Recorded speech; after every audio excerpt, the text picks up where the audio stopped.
Hey everybody, in this video I'm going to share very important management story. Here how the story goes. Once upon a time there was a bird flying from one place to the another during winter cold nights.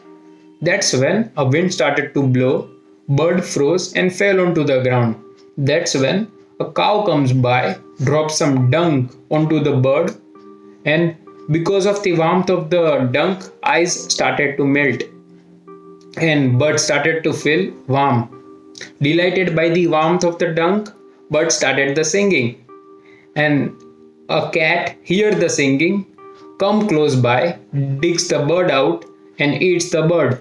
This tells you three important lessons, and that is not everyone who drops shit on you is your enemy. Number two, not everyone who takes you out from the shit is your friend. And number three, when you are in deep shit, you better keep your mouth shut. And that's all from my side, guys. I hope you like this video and enjoyed this story.